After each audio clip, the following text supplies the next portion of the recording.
हरि ओम। श्री गणेशाय नमः। श्री परमात्मने नमः। भक्ति भक्त भगवंत गुरु चतुर्नाम बपुए। तिनके पद बंदन किए, नासहि विघ्न अनेक। मंगल आदि विराजिरा, वस्तु नयोर अनूप। हरिजन को जस गावते, हरिजन मंगल रूप। सनतन निर्णय कियो मति, श्रुति पुराण इतिहास। और भजबे को दो सुघर, कै हरिदास। श्री अग्रदेव आज्ञा दई, कि भगतन को जस गाओ। और भव सागर से तरन को, नाहिन आन उपाओ। बोलो श्यावर रामचंद्र की जय। उमापति महादेव की जय। राधा माधव सरकार की जय। जय जय वीर बजरंग बली की जय। भक्तमती श्री मीरा जी का चरित्र। भक्तमाल ग्रंथ के आधार पर मीरा जी का 56 छंद का स्मरण हम पहले करेंगे। लोक लाज कुल श्रृंखला, तजी मीरा गिरधर भजी। लोक लाज कुल श्रृंखला, तजी मीरा गिरधर भजी। सदस्य गोपिका प्रेम प्रगट, कलयुग ही दिखायो। निरंकुश अति निडर, सिक जस रस ना गायो।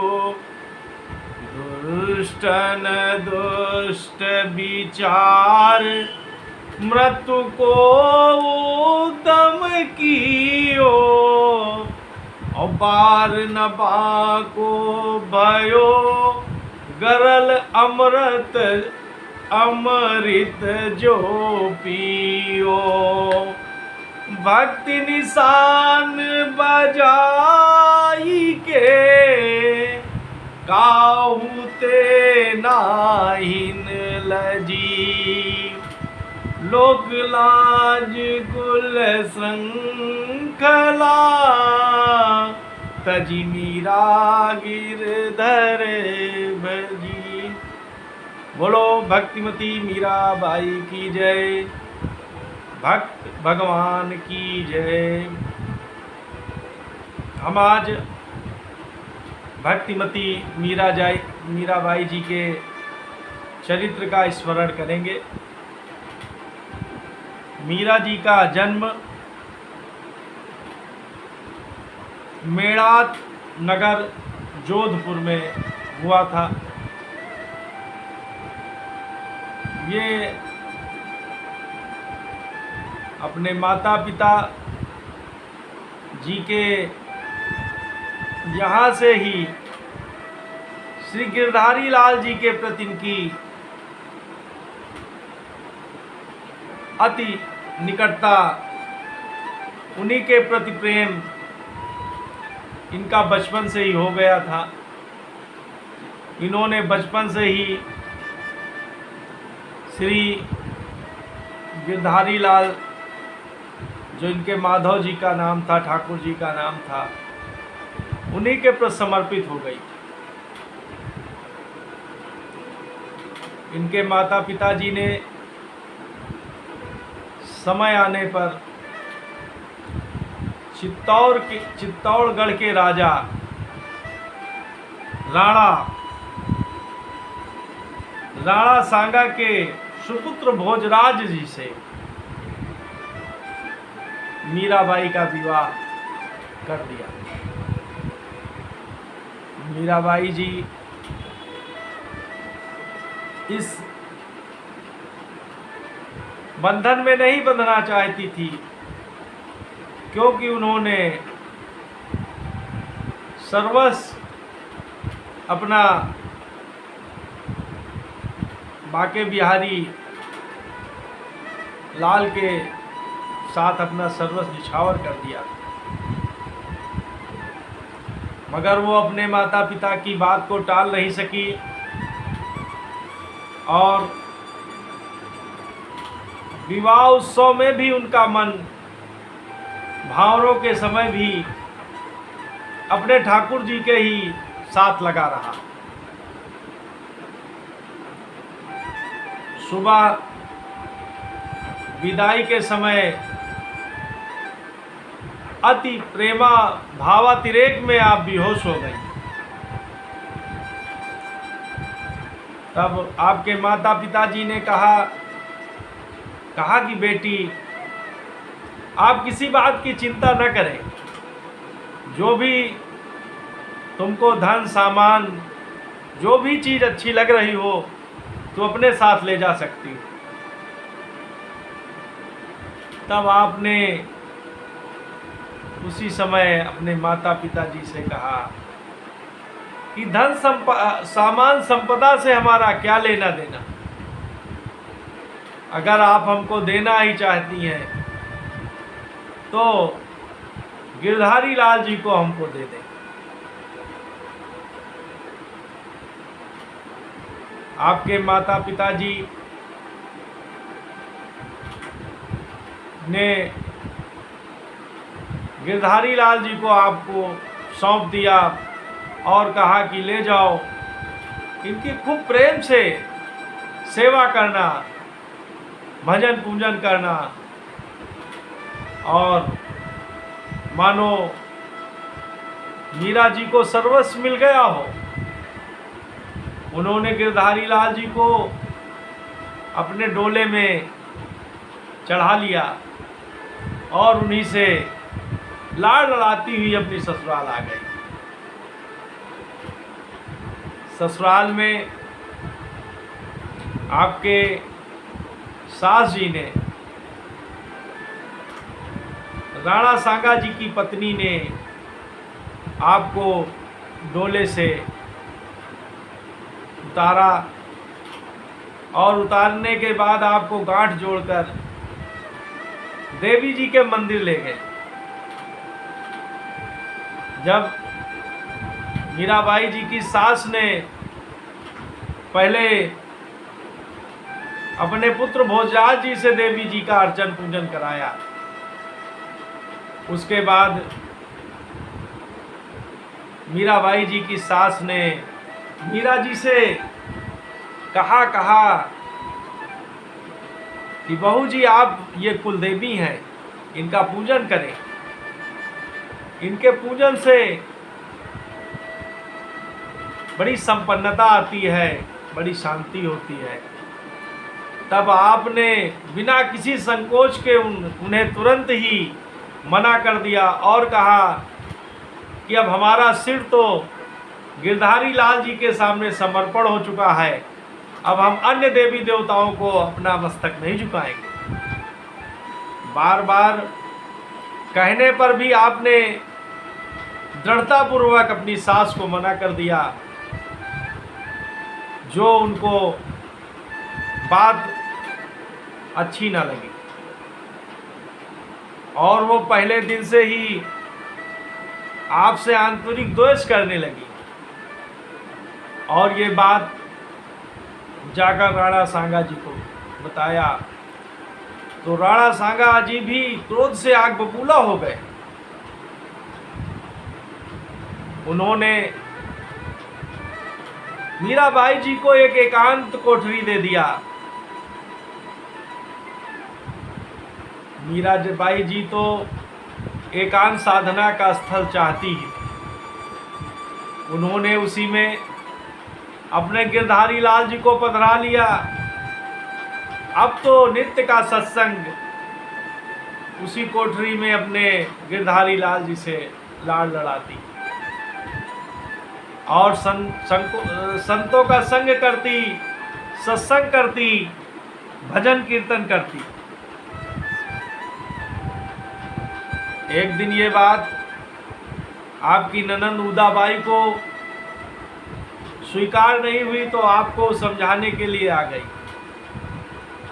उन्होंने कहा कि आपके ससुर जी राणा सांगा चित्तौड़ के राजा हैं। आप संतों के संग सत्संग करती हैं, भजन कीर्तन करती हैं, इससे उनका मान घटता है और आपके भी परिवार की कुल जो श्रृंखला है, परिपाटी है, उसको भी अच्छा नहीं है, उसके लिए भी अच्छा नहीं है। तो आपने अपनी ननंद उदाबाई को बड़ी दृढ़ता से मना कर दिया और कहा कि मैं तो अपना सर्वस्व धन संतों को और गिरधारी लाल जी को ही मानती हूँ। जिसको ये पसंद ना हो वो अलग हो जाए। इस बात पर उदाबाई चली आई और भगवती मीराबाई जी उसी कोठरी के अंदर अपने गिरधारी लाल जी के साथ खूब भजन कीर्तन सत्संग से लाड़ लड़ाती और संतों का संग करती। एक दिन राणा जी ने कहा कि देख, अगर कोई साधु अगर उनके पास आवे सत्संग के लिए तो देखना, हमसे बताना, हम उसको जान से मार देंगे।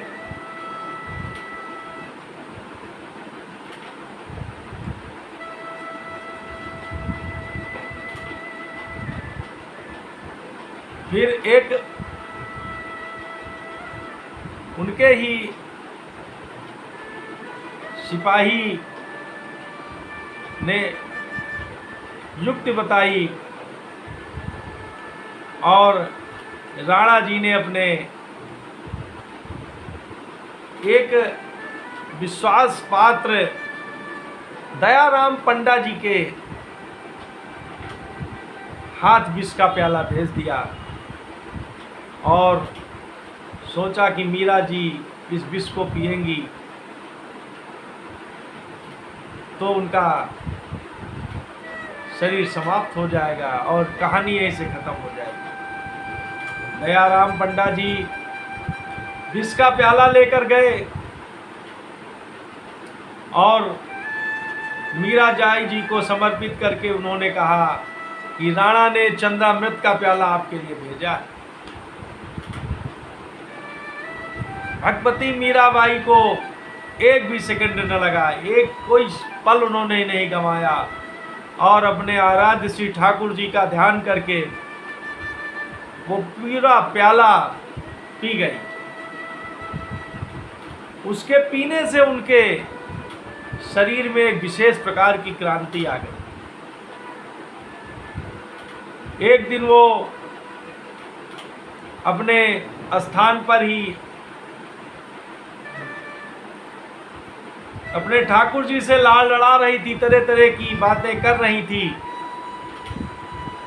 तो राजा के एक आदमी ने जाकर कहा कि ये कोई आज कोठरी के अंदर है। इस बात से राणा सांगा को अत्यंत क्रोध हुआ। उन्होंने अपनी तलवार निकालकर ये प्रण कर लिया कि आज जो होगा उसको हम मार देंगे।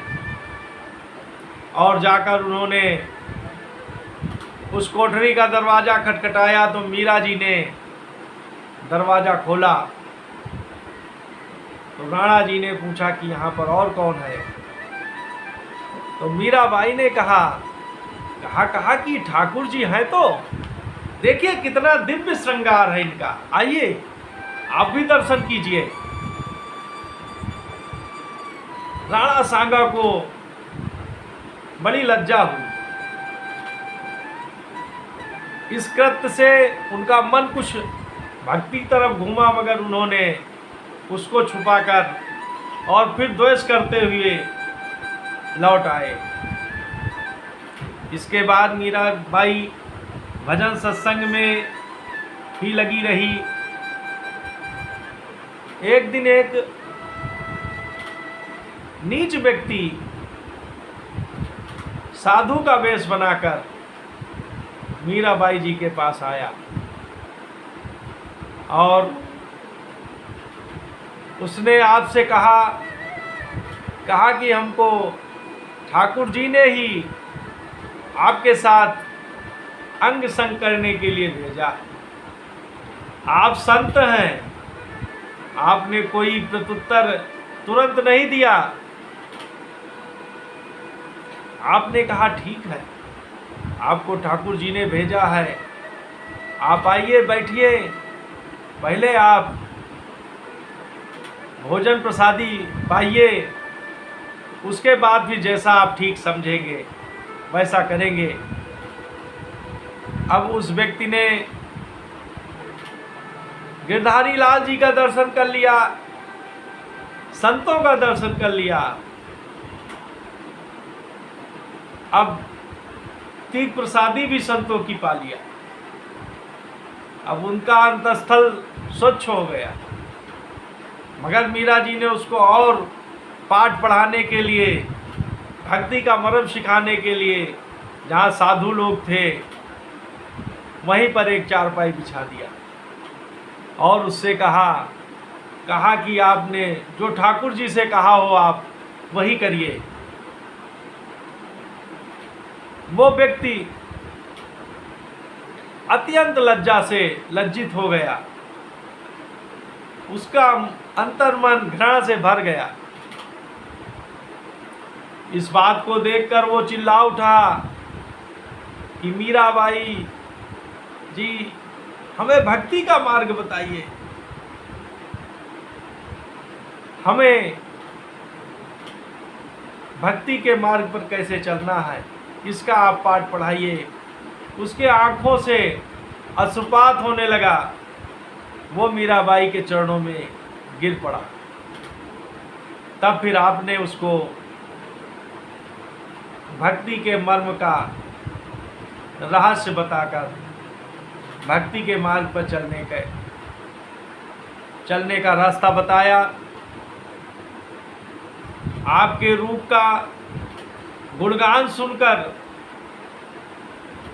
राजा अकबर को भी मोह हो गया।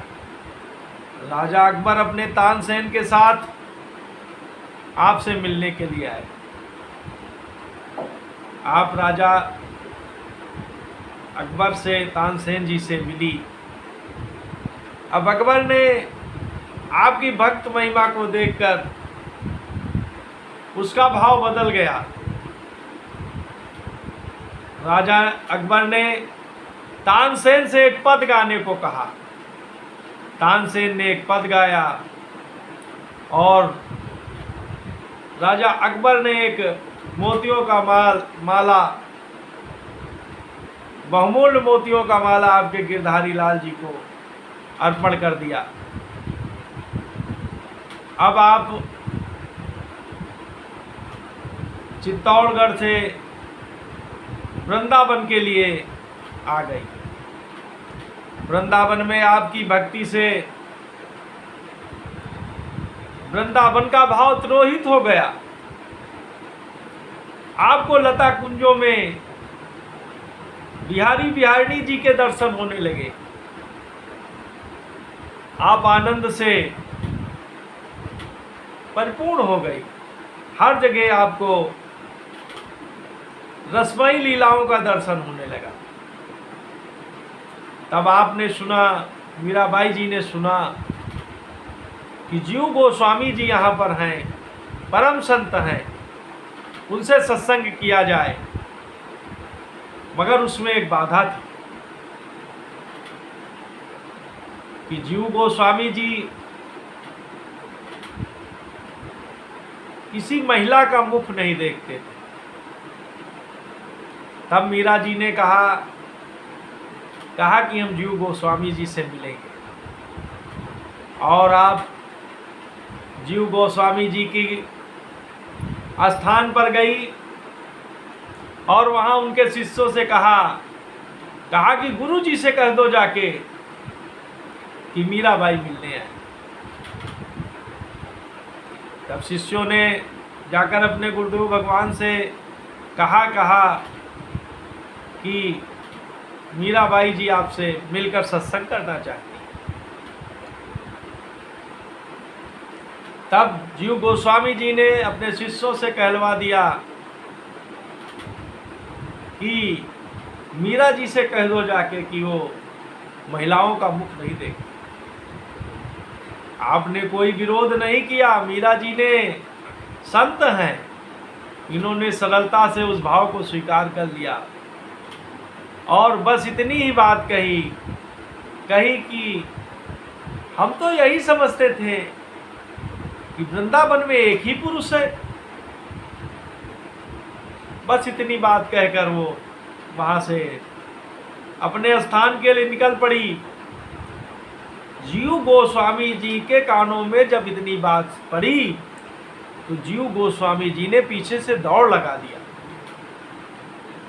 और रास्ते में मीरा जी से मिले और कहा कि हम और आप तो एक ही कुंज की कली हैं, आप तो एक ही कुंज की कली हैं, पुरुष तो केवल हमारे बांके बिहारी जी हैं।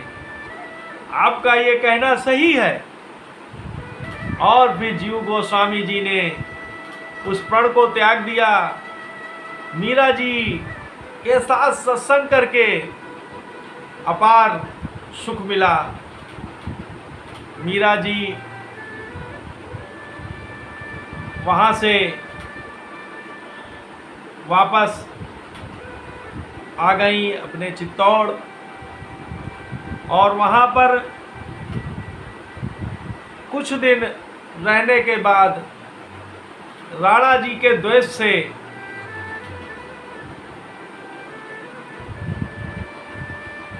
राणा जी के द्वेष को देखकर ये फिर द्वारिकाधीश चली गई। वहाँ पर इन्होंने सत्संग कीर्तन कर द्वारकाधीश की कृपा,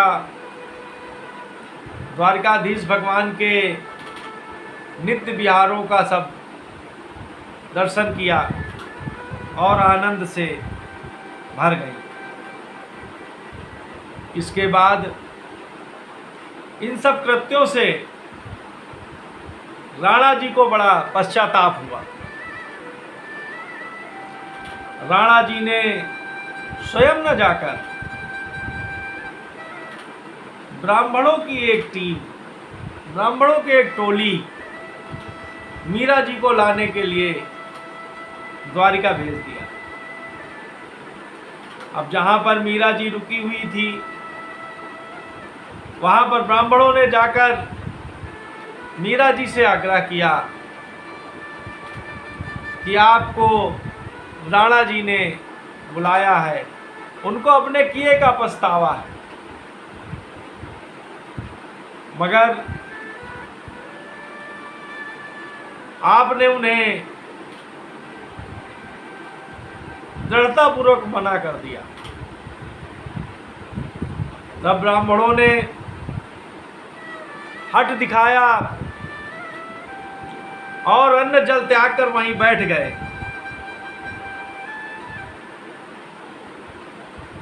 जब अन्न जल छोड़कर बैठ गए तो आपने ब्राह्मणों से कहा कि मैं अब रणछोड़ जी से मिल के आ रही हूँ, पूछ के आ रही हूँ तो आपको बताती हूँ। और आप रणछोड़ जी के मंदिर में गई और वहाँ बड़े रणछोड़ जी का दर्शन करके बहुत करुणा का पद गाया। रणछोड़ जी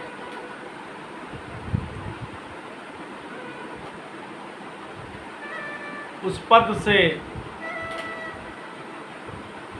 बहुत ही प्रसन्न हुए और उनका मुंह खुल गया और मीरा जी उसी मुख के मार्ग से रणछोड़ जी में विलीन हो गए। मीरा जी का साड़ी का पल्लू उनके मुंह से थोड़ा निकला हुआ था, जिससे लोग मीरा जी के भक्ति के मर्म को समझ सकें।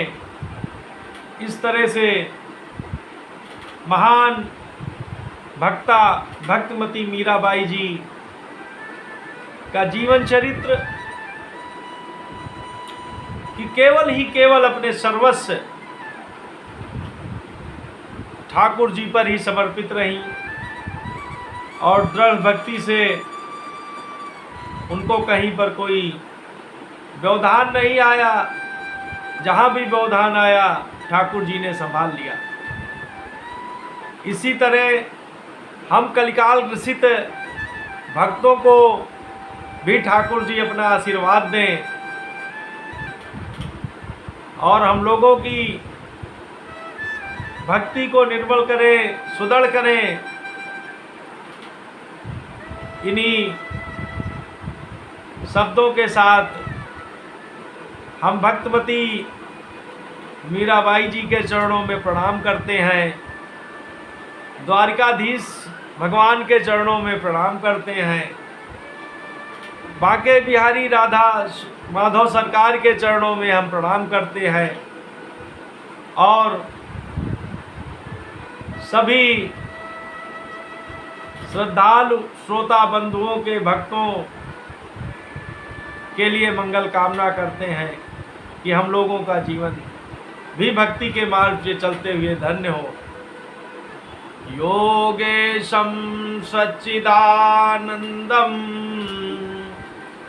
वासुदेवं व्रजप्रियं धर्म संस्थापकं वीरं कृष्णं वंदे जगद्गुरुं श्री कृष्णं वंदे जगद्गुरुं। श्री हरे नमः, श्री हरे नमः, श्री हरे नमः। प्रीताम नमः, प्रीताम नमः।